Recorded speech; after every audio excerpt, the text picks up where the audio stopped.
நேர்களை வாங்க பேசலாம் நிகழ்ச்சி தொடர்கிறது. இந்த நிகழ்ச்சியில் போதைப் பொருள் பயன்படுத்துவதால் ஏற்படக்கூடிய பிரச்சனைகளை பற்றி விவாதித்துக் கொண்டிருந்தோம். சார், இப்போ பொருளை பயன்படுத்துவது அப்படிங்கிறதே ஒரு நோய் அப்படின்னு சொல்லப்படுகிறது. அது எப்படி நோயின்னு நீங்க சொல்றீங்க? ஓகே, இதை நாங்க ஆல்கஹால் யூஸ்ன்னு சொல்லுவோம். ஆரம்பத்துல ஒருத்தர் ஆல்கஹால் யூஸ் பண்றாங்கன்னா அதை உபயோகப்படுத்துறது, அது ஒரு நோயின்னு சொல்ல முடியாது.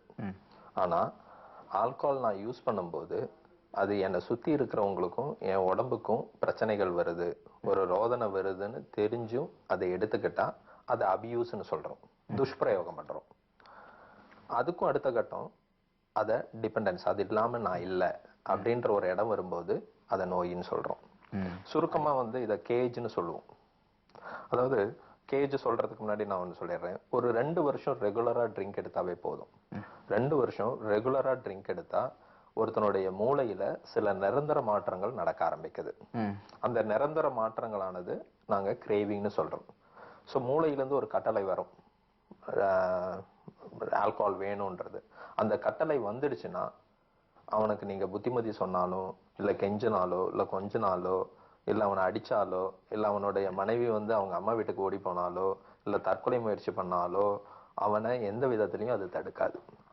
2 ஆண்டுகள் தொடர்ந்து குடிப்பவர்கள் இந்த நிலைமைக்கு வந்துடுறாங்க.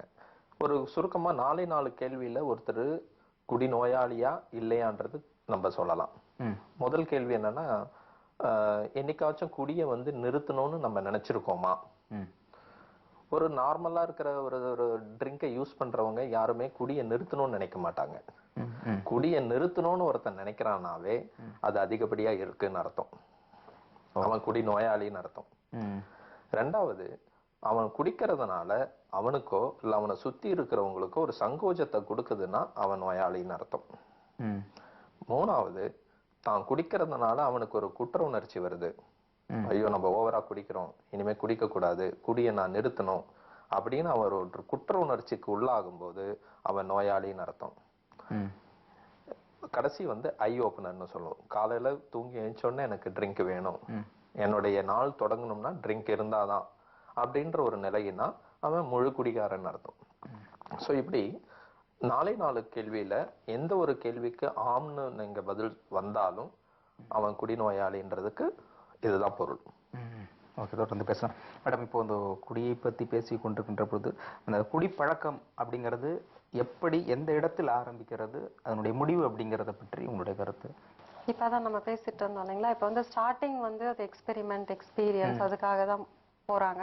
பட் இது அந்த 3ல ஒருத்தர் சொன்ன இல்லைங்களா, அடுத்த குடிய பிளான் பண்றவங்க அந்த சார் சொன்ன மாதிரி அந்த குடிங்க அந்த டிசீஸ்ங்கிற ஒரு வட்டத்துக்குள்ள காலடி எடுத்து வைக்கிறாங்க. 6 மாசத்துக்கு ஒரு டைம், மாதம் ஒரு டைம், வாரம் ஒரு டைம், தினசரி ஒரு டைம், தினம் நைட்டு.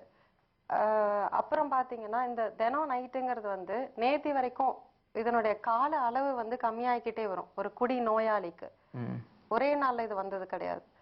இந்த கால அளவு அதிகமாகிறது மட்டும் இல்லாம அந்த குடியோடைய அந்த அளவு, குடியின் அளவு, நேத்தி வரைக்கும் 60 மில்லி குடிச்சா கிடைச்ச ஒரு போதை இன்னைக்கு எனக்கு 60 மில்லி குடிச்சா கிடைக்காது, 120 மாறும்.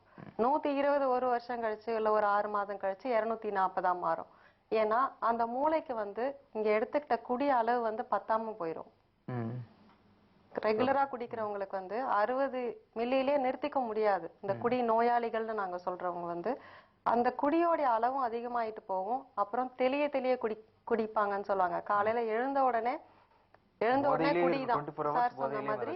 ஆமா, ஃபுல்லா கண்ணை திறந்தாவே பாட்டில் திறந்துடுற அளவுக்கு அவங்களோட நிலைமை மோசமாயிட்டு போகுது. சோ வருஷம் ஒரு டைம்னு பண்றது இப்படி தினம் தெளிய குடிக்கணுங்கிற அளவுக்கு ஆயிடும். அதுவும் அந்த அளவு ரொம்ப ஜாஸ்தி ஆயிடும்.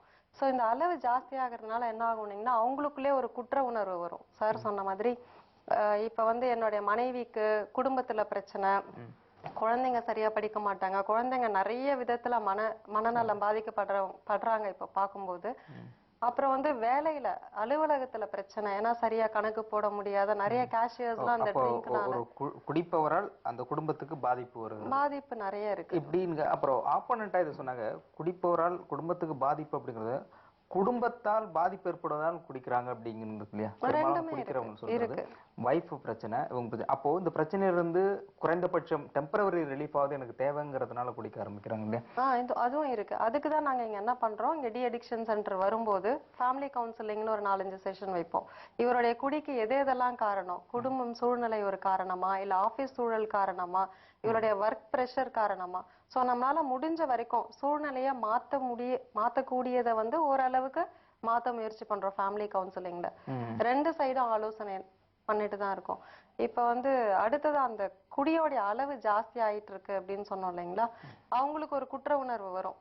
நான் ஏன் இப்படி ஆயிட்டனே, குடிக்காரன் ஆயிட்டனேன்னு சொல்லிட்டு அவங்களுடைய குற்ற உணர்வுக்காக தான் நிறுத்துவாங்க. சபரிமலைக்கு மாலை போடுறதோ இல்ல கிறிஸ்டியன் அந்த கோயிலுக்கு போறதுக்காக வந்து நான் குடிய கொஞ்ச நாள் நிறுத்தி வைக்கிறேன். புது டம்ளர்ல குடிச்சிட்டா சாமியா ஏத்துக்கிற சூழல் வந்துருச்சு. அப்போ அந்த மாதிரி சூழல்ல அவங்களால நிறுத்திக்க முடியுது இல்லையா? தொடர்ந்து குடிக்கிறவரா இருந்தாலும் ஒரு இடத்துக்கு போறாங்க, ஒரு டார்கெட் ஃபிக்ஸ் பண்றாங்க, இந்த மாதத்துல குடிக்க கூடாது இல்ல இந்த டேட்ல குடிக்க கூடாதுன்னா அவங்க குடிக்கிறவங்களால நிறுத்த முடியுது. அப்போ நிறுத்த முடியறவங்கள தொடர்றாங்க. அப்போ விட்டு விட்டு குடிக்கிறதுனால ஒன்றும் பிரச்சனை இல்லை. ஏன்னா அவங்க கண்ட்ரோல்ல தானே இருக்காங்க. வந்து இன்னும் டேஞ்சரஸான ஒரு விஷயம். ஏன்னா அவங்களுக்குள்ள எப்படி அந்த புரிதல் எப்படி நடக்குதுன்னா, குடி என் கண்ட்ரோல்ல தான் இருக்கு அப்படிங்கிற ஒரு புரிதல் அவங்களுக்குள்ள ஆழமா பதிஞ்சிருது. சோ நான் எப்ப நினைச்சாலும் என் குடியை நிறுத்திட முடியும் அப்படிங்கிற ஒரு நம்பிக்கையில குடி என் கண்ட்ரோல்ல இருக்குங்கிற ஒரு மனநிலை ஸ்ட்ராங்கா பிக்ஸ் பண்ணிட்டு குடி வந்து டபுள் அமௌண்டா ஸ்டார்ட் பண்ணுவாங்க. என் கண்ட்ரோல்ல தான் குடி இருக்கு, ஒரு மாசம் குடிக்கல அதெல்லாம் சேர்த்து வச்சு குடிப்பாங்க அப்படின்னு ஆரம்பிச்சிடுறாங்க. அது ரொம்ப அதிகமாய் குற்ற உணர்வு ஆகும்போது ஒரு வாரம் பிரேக் விடுவாங்க. Okay sir. இப்போ இந்த குடிக்கிறவங்களுக்கு குறைந்தபட்சம் அவர்களே நிச்சயமா அவங்க வந்து குடிக்கிற எல்லாருமே குடிக்கணும் அதனால சந்தோஷம் அப்படின்னு இருக்க மாட்டாங்க. ஏதாவது ஒரு சூழல்ல நம்ம திருந்தணும்னு நினைப்பாங்க. அப்படி இருப்பவங்களுக்கு செல்ஃபா இதெல்லாம் செஞ்சா அவங்கள இருந்து அவங்க ரெக்கவர் பண்ண முடியும் அப்படின்னு அவங்களுக்கு அட்வைஸ் பண்றதா இந்த மாதிரி அட்வைஸ் பண்ண முடியும்? அதாவது அட்வைஸ் பண்ணா இது வந்து நிக்கக்கூடிய ஒரு விஷயம் கிடையாது. ஏன்னா இது வந்து இந்த ஒரு சிக்னல் வந்து அவங்க மனசுல இருந்து வரல, இது அவங்க மூளையில இருந்து வருது. மூளையில அவங்களுக்கு தேவைப்படும் போது, மன அழுத்தம் அதிகமாகும் போதோ இல்ல ஒரு மன சச்சரவுகள் அதிகமாகும் போதோ மூளையிலிருந்து ஒரு சிக்னல் வரும், நீ ட்ரிங்க் எடுத்துக்கணும்ட்டு. அந்த மூளையிலிருந்து வர சிக்னல் வந்த பிறகு அதுக்கு முன்னாடி நம்மளுடைய எந்த ஒரு விஷயமும் பலிக்காது. அப்போ அதுக்கு வந்து நம்ம வைத்தியம் தேவை. வைத்தியம்ன்றது ஒரு 3 லெவல்ல நம்ம பிரிச்சுக்கலாம். ஒண்ணு வந்து உடல் ரீதியான வைத்தியம், அப்புறம் வந்து மனோதத்துவ வைத்தியம், அப்புறம் ஆல்-அனான் போன்ற ஆல்கஹால்ல இருந்து மீண்டு வந்தவங்க எல்லாம் சேர்ந்து நடத்துற ஒரு குரூப். இந்த மாதிரியான குரூப்போட நம்மளை இணைச்சிக்கும் போது ஒரு எக்ஸ்டர்னல் சப்போர்ட் மூலமா நம்ம அதுல இருந்து விடுபட முடியும். இப்படி ஒரு 3 லெவல்ல நம்ம அந்த வைத்தியத்தை நம்ம பண்ணலாம். இப்போ அதுல முக்கியமா சில விளம்பரங்கள் சொல்லியிருக்காங்க, இதை குடிப்பவருக்கு தெரியாமலும் குடிக்கலாம், குடியில இருந்து விடுபட்டுருவாங்க அப்படிங்கிற, அது பாசிபிலிட்டிஸா? இல்ல, கிடையவே கிடையாது. அது வந்து ஒரு போலியான விஷயம். குடிப்பவருக்கு தெரியாம வந்து ஒரு வைத்தியம் பண்றது சாத்தியம் இல்லை. குடிப்பவருக்கு நீங்க ட்ரீட்மெண்ட்ல 2-3 வகை சொன்னீங்க. ஃபர்ஸ்ட் வந்து மூளை ரீதியானது, அதுக்கு நீங்க கவுன்சிலிங் கொடுப்பீங்க. ரெண்டாவது உடல் ரீதியான பாதிப்பு இருக்கும்போது அப்போ மருந்து மூலமாக அதை நிறுத்த முடியும் இல்லையா? இல்ல, குடியை வந்து நம்ம ஃபர்ஸ்ட் நம்ம எடுக்கும்போது குடியில பாதிச்சவருக்கு வந்து நம்ம உடல் ரீதியான பரிசோதனைகள் பண்ணி பார்க்கணும். குடியினால அவருடைய உடல் அளவுல எந்த மாதிரியான பாதிப்புகள் ஏற்படுத்தியிருக்கு, எந்த அளவுக்கு பாதிப்பு ஏற்படுத்தி இருக்குன்ற விஷயத்த நம்ம பரிசோதனை மூலமா கண்டறிந்து அந்த பாதிப்புகளை நம்ம சரி செய்யணும் ஆரம்பத்துல. அதுக்கு அடுத்த கட்டமா குடிக்கான காரணங்கள், உளவியல் காரணங்கள் என்ன? உளவியல் காரணங்கள் வந்து லட்சக்கணக்கில் நம்ம சொல்லலாம். ஒவ்வொருத்தருக்கும் ஒவ்வொரு விதமான காரணங்கள் இருக்கும். இப்போ லாஸ்ட் வீக் கூட நான் ஒரு ஒரு காலேஜ் கோயிங் ஸ்டூடெண்ட்டை பார்த்தேன். ஏன் குடிச்சிங்க அப்படின்னு கேட்டுக்கும் போது, நம்ம குடிச்சாதான் நான் வந்து கொஞ்சம் ஒரு அந்த கும்பல்ல நான் ஒரு கெத்தா இருக்க முடியும். ஓகே, அது ஒரு ஹீரோயிசமாக பார்க்கப்படுது. ஆமா, இல்லைன்னா நான் குடிக்கலன்னா அங்க எல்லாரும் என்ன வந்து சாம்பார்னு சொன்னாங்க. ஓகே, அப்போ தான் சாம்பார் இல்லைன்றதை நிரூபிக்கணும்னா அவன் மோர் சாப்பிட்டா யாரும் நிரூபிக்க முடியாது. பீர் சாப்பிட்டாதான் அவன் சாம்பார் இல்லைன்றதை நிரூபிக்க முடியும். சோ இது வந்து ஒரு உளவியல் கட்டாயமா இருக்கு. உளவியல் ரீதியா அங்க பல விஷயங்களை அவனால கையாள தெரியாது. அப்போ நீங்க அந்த குடிக்கான காரணங்கள் நீங்க குடிப்பவரை மட்டுமே சொல்ல முடியாது இல்லையா? குடிக்கான காரணங்கள் 3ஆ நம்ம சொல்லலாம். ஒண்ணு உடல் ரீதியான காரணம், 2வது மனம் ரீதியான காரணம், 3வது சமூகம். உடல் ரீதியான காரணம்னு எடுத்து பாத்தீங்கன்னா நம்ம மரபணுக்கள். நம்ம பாட்டம் முப்பாட்டம் யாராவது குடிகாரங்க இருந்தாங்க, இல்ல அது மாதிரி வர்றதுண்டா? ஒரு தாத்தா குடிச்சிருந்தா பேரன் குடிப்பாங்க அப்படிங்கிறது குடிக்கிறதுக்கான வாய்ப்புகள் இருக்கு. இந்த மரபணுக்கள் மூலமா நம்மளும் குடிக்கிறதுக்கான வாய்ப்புகள் அதிகம். ரெண்டாவது, நான் முன்னவே சொன்ன மாதிரி ரெகுலரா நம்ம குடிக்கும் போது மூளையில ஏற்படுற மாற்றங்கள் நம்மள திருப்பியும் ஒரு மது போதையை தேட வைக்கும். இது ரெண்டும் உடல் ரீதியான காரணம்.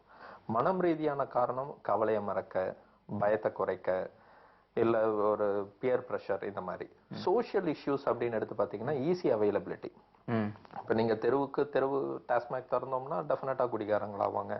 இல்ல ஒண்ணு இருக்குது, இப்போ மலிவு விலையில குடிக்கிறீங்க, மது விலையில் மது இருக்கிறது. இன்னொன்னு வந்து பொதுப்படையா அந்த விஷயத்த அணுகிறவங்க என்ன சொல்றாங்கன்னா, குடிக்கிறவங்க இருக்கிறதுனாலதான் இது மது இருக்குது அப்படிங்கிறாங்க. இன்னொன்னு மது இருக்கிறதுனால குடிக்கிறதுனாங்க. இது எது பேஸ் பண்ணி இருக்குது? இல்ல, அந்த விவாதம் வந்து நம்ம இப்படி பார்க்கலாம். அதாவது ரெண்டு கோணத்திலயும் ப்ராப்ளம் இருக்கு. நம்ம ஈஸி அவைலபிலிட்டி, ஈஸியா நம்ம அவைலபிள் கிடைக்கிறதுனாலயும் குடிக்கிறோம். ஆமா, ஈஸி அவைலபிலிட்டி. இப்ப லோ காஸ்ட், இந்த லோ காஸ்ட்ல வந்து இப்ப நாளையில இருந்து 20 ரூபாய்க்கு ஒரு ஃபுல் பாட்டில் கிடைக்கும்ன்ற மாதிரி நம்ம ஒரு லோ காஸ்ட் ஆக்கிட்டோம்னா இங்க குடிக்கிறவங்களுடைய எண்ணிக்கை அதிகமாகும். இல்ல தெருவுக்கு தெருவு நம்ம டாஸ்மாக் கடை திறந்து வச்சாலும் அதிகமாகும். அதே சமயத்துல பல ஸ்டடிஸ் இப்படியும் காட்டுது, டோட்டல் ப்ரோஹிபிஷன் அதுவும் வந்து எங்கேயும் வந்து சக்சஸ் ஆனதில்லை. டோட்டலா வந்து மதுவை ஒழிக்கிறதுனாலையும் அங்க வந்து பல வேற சில இடையூறுகள் தான் அங்க உருவாகி இருக்கு. ப்ரோஹிபிஷன் ஆமா, இந்தியால இன்னி வரைக்கும் ப்ரோஹிபிஷன் பண்ண எந்த நாட்டிலையும் எந்த ஊர்லயும் வந்து அது சக்சஸ் ஆன ஒரு விஷயமா இல்லை. சோ மனிதனுக்குள்ள வந்து போதையை தேடுற தன்மை வந்து அடிப்படையிலேயே இருக்கு, சரிங்களா? அதாவது அந்த போதை அவனுக்கு ஒரு ஏதோ ஒரு விதத்துல ஒரு ஊன்றுகோலா வச்சிருக்காங்க, ஒரு தைரியத்துக்காகவோ. ஏதோ ஒரு நல்ல போதை தேவைப்படுறது. அதுல இருந்து நீங்க சொன்ன மாதிரி இப்போ என்னோட ஒரு பேஷண்ட் சொன்னாங்க, நான் இன்னைக்கு குடிச்சிட்டு போனாதான் சார் எங்க வீட்டுல மரியாதையே இருக்குன்ட்டு. நான் குடிக்காம போனோம்னா இல்ல, நீங்க சொல்ற விஷயம் உண்மைதான். அதை பற்றி மேடம் அவங்க சொல்றது மரியாதையாக பார்க்கப்படுகிறது முக்கிய காரணம் ஊடகத்தில் காட்டப்படுகின்ற பொழுது ஒரு ஹீரோவாக இருந்தாலும் அவர் வந்து ஒரு ஸ்மோக் பண்ணிட்டு ஒரு ஆல்கஹால் எடுத்துட்டு திரும்பிட்டு வரும்பொழுது அது ஒரு ஹீரோயிசமாக பார்க்கப்படுகிறது. வில்லன் கேரக்டரும் ஆல்சோ அந்த ஒரு இது இருக்குது. அப்போ இந்த உயர்குடி சமூகம் அப்படிங்கிறது இப்படித்தான் இருக்கிறது ஊடகம் காட்டுகிறது. அதே போன்று ஒரு பெரிய பணக்காரர்கள் இருக்கும்போது அவங்களுக்கும் ஒரு காஸ்ட்லியான ஆல்கஹால், அந்த ஸ்மோக் அப்படிங்கும்பொழுது அப்போ மேல்தட்டு மக்களாக ஒரு உயர்ந்த குடி மக்களாக ஒருத்தர் இருக்கணும் அப்படின்னா இந்த மாதிரி பண்ணாதான் அப்படிங்கிற ஒரு மனதுக்குள் விதைக்கப்படுகிறது. அப்போ அப்படி இருக்கும்பொழுது அவன் அது மாதிரி செய்யறதுல ஃபாலோ பண்றதுல தப்பு இல்லை, ஏன்னா அந்த சமூகம் அவனுக்கு காட்டுகின்ற வழி. அப்போ இந்த குடி அப்படிங்கிறது தவறு என்று சுட்டி காட்டுகின்ற பொழுது இதை விட பெரும்பான்மையான பங்கு இந்த சமூகத்திற்கு இருக்கு. அப்போ அதை வந்து தவிர்க்கிறதுக்கும் அதை திருத்துவதற்கான நடவடிக்கையில் யார் ஈடுபடணும்னு நினைக்கிறீங்க? இப்ப வந்து என்னுடைய குடிக்கு நான் காரணம் இல்ல, இந்த சமூகம் தான் காரணம் அப்படின்னு சொன்னா அது ரொம்ப கஷ்டமான விஷயம் மாத்துறதுக்கு. இல்ல, அது நீங்க சொல்றது உண்மை. அதுல உட்பொருள் நீங்க பார்க்கணும். ஒரு சமூகத்திலிருந்து தான் ஒருத்தன் கத்துக்கிறான். சமூகத்துல ஒருத்தன் ஒரு பெரிய ஆள் இருக்காங்க, அவனை பார்த்துருக்கான், அவனுடைய எல்லாத்தையும் ரசிக்கும் பொழுது அதுக்கப்புறம் போயிட்டு தம் அடிச்சு ஒரு 10 பேர் 20 பேர் அவன் ஃபாலோ பண்ணி தம் அடிச்சு திரும்பும்போது ஒரு ஹீரோயிசம். அப்படி ஒரு 10 பேர் அடிக்க போறான்னா தம் அடிச்சு அதுக்கப்புறம் அடிக்க போறான்னா ஹீரோயிசம் எப்படி அப்படின்னு ஒரு மனதுக்குள்ள பதியுது இல்லையா? பதியுது. பட் அதுவுமே வந்து அது ஒரு மாஸ்க் தான், போலியா தான் அது வந்து ஆரம்பிக்கிற விஷயம். அவங்க அப்பாவும் அந்த 3ல ஒருத்தரா இருந்தாருன்னா அவரு நோயாளியா மாறிடுவார். அவருக்கும் அது பிடிக்கலன்னா கூட அவரு அதை விடணும் அப்படின்னு நினைச்சா கூட அவரு உடம்பு அதை விடுறதுக்கு ஒத்துழைக்காது.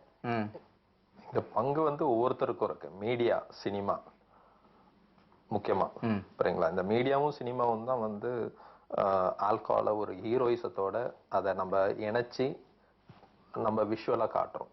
இங்க வந்து அது நம்ம இளைய தலைமுறையினர் வந்து அதை பாக்குறாங்க.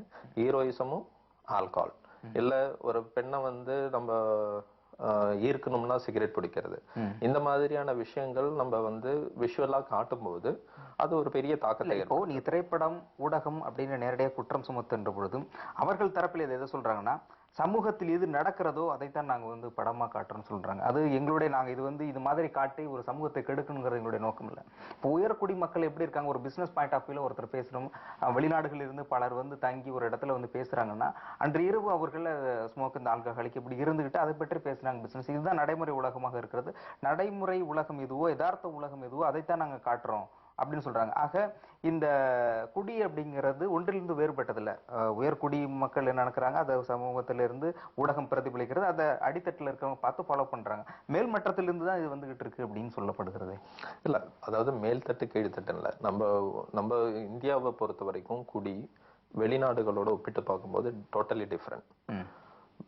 இந்தியாவை பொறுத்த வரைக்கும் கோவில்கள்லயே பிரசாதமா போதைப் பொருளை கொடுக்குறாங்க. எந்த கோயில் தெரிவிக்கலாமா? அகோரி சாமியார்கள்லாம் வந்து அவங்களுடைய கடவுளோட நேரடியா அவங்க தொடர்பு வச்சுக்கணும்னா கஞ்சா தான் அடிக்கிறாங்க. கேரளால கண்ணூர் மாவட்டத்துல ஸ்ரீ முத்தப்பன் டெம்பிள்ல கள்ள பிரசாதமா தான் கொடுக்குறாங்க. சரிங்களா? சோ நீங்க சொல்றத பார்த்தா கடவுளுக்கு ஈக்குவலான ஒரு கேட்டகரி ஒரு விஷயத்துல நம்ம அத ஆல்கஹால ஒரு வச்சிருக்கோம். அதே சமயத்துல ஆல்கஹால ஒரு ஒரு ஒரு ஆல்கஹால் எடுத்துக்கிறவங்கள ஒரு அசிங்கமாவும் பாக்குறோம். ஆல்கஹால மருந்தாவும் பார்க்கலாம். ஆல்கஹால ஒரு ஒரு நச்சு பொருளாவும் நம்ம பார்த்துட்டு இருக்கோம். இந்த மாதிரியான விஷயமும் பார்க்கலாம், அமிர்தமாவும் பார்க்கலாம். ரெண்டும் அந்த சமூகம் தான் நம்மளுடைய சமூகம். ஆல்கஹால் வந்து இங்க வந்து ஆல்கஹால்ன்ற அந்த நோய் உருவாகிறதுக்கு வந்து இன்றைய காலம் மாறிக்கிட்டு இருக்கு. ஏன்னா அன்னைக்கு வந்து கூட்டு குடும்ப முறை இருந்தது. அந்த கூட்டு குடும்ப முறை இன்னைக்கு உடைஞ்சிடுச்சு. நான் சொன்ன மாதிரி மீடியாவோட இன்ஃப்ளூயன்சஸ், வெஸ்டர்னைஸ்டு கல்ச்சரோட இன்ஃப்ளூயன்சஸ், புரியுதுங்களா? இன்னைக்கு வந்து வெஸ்டர்னைஸ்டு கல்ச்சர் வந்து நாட் ஒன்லி ஆல்கஹால். இன்னைக்கு நான் நேத்து ஒரு குழந்தைய நான் பார்த்தேன். ஸ்கூலுக்கு இட்லி எடுத்துட்டு போறது வந்து அசிங்கமா நினைக்கிறாங்க. ஏன்னா அங்க ஒரு பர்கர் எடுத்து வச்சுட்டு போனோம்னா தான் தனக்கு வந்து ஒரு ஸ்டேட்டஸ்ன்றாங்க. ஸோ இதெல்லாம் சாப்பிட்ற சாப்பாட்டுலயே வெஸ்டர்ன் கல்ச்சரோடைய தாக்கம் இருக்கு. ஸோ பல விதத்துல நம்ம வந்து நம்மளையும் அறியாம வெஸ்டர்ன் கல்ச்சரோடைய இன்ஃப்ளூயன்சஸ் தான் எங்க குடிநோய்க்கு ஒரு முக்கிய காரணம்னு அதுவும் ஒரு காரணமா எடுத்துக்கணும். தொடர்ந்து இதை பற்றி விவாதிக்கலாம். ஒரு சிறிய விளம்பர இடைவேளைக்கு பிறகு நேர்களை வாங்க பேசலாம் நிகழ்ச்சி ஒரு சிறிய விளம்பர இடைவேளைக்கு பிறகு தொடரும்.